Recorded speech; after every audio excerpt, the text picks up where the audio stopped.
ऐका ना, मी आज सोलापूरच्या कुर्डुवाडीतल्या तरुणाने केलेल्या उद्योगाची अनोखी गोष्ट सांगते.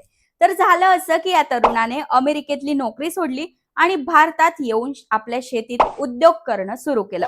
ही गोष्ट ऐकण्यापूर्वी आपल्या नुपूर टीव्हीला आधी सबस्क्राईब करा. नमस्कार, मी नुपूर आणि तुम्ही बघत आहात नुपूर टीव्ही. वर्ष होतं 2019. सोलापूर जिल्ह्यातील कुर्डुवाडी गावातील सागर खरे अमेरिकन कंपनीत ॲडिएंट मध्ये प्रोजेक्ट मॅनेजर म्हणून काम करत होता. 2 वर्ष नोकरीचा अनुभव मिळाला, पण त्यांनी नोकरी सोडून शेतीकडे वळण्याचा निर्णय घेतला. त्यांच्या कुटुंबाची पारंपरिक ऊस, गहू आणि हरभऱ्याची रासायनिक शेती होतीच, पण त्यातून मिळणारा नफा एवढा जास्त नव्हता. सागर यांनी सेंद्रिय शेतीचा रिसर्च केला आणि मोरिंगा अर्थात शेवगा या पोषण मूल्यांनी भरलेल्या पिकाची निवड केली. असंही मोरिंगा असं पीक आहे ज्याच्या पानापासून ते मुळाच्या टोकापर्यंत सगळं काही औषधी वनस्पती म्हणून वापरलं जातं. सोलापूरच्या उष्ण हवामानातही हे पीक चांगलं पिकतं. त्यांनी 1 एकरात मोरिंगा पानांसाठी आणि 4 एकरात शेंगांसाठी ही शेती सुरू केली.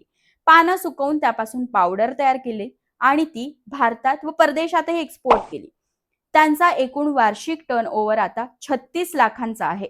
त्यापैकी 12 लाख पानांपासून, 17 लाख शेंगांपासून आणि 7 लाख रुपये बियांपासून मिळतात.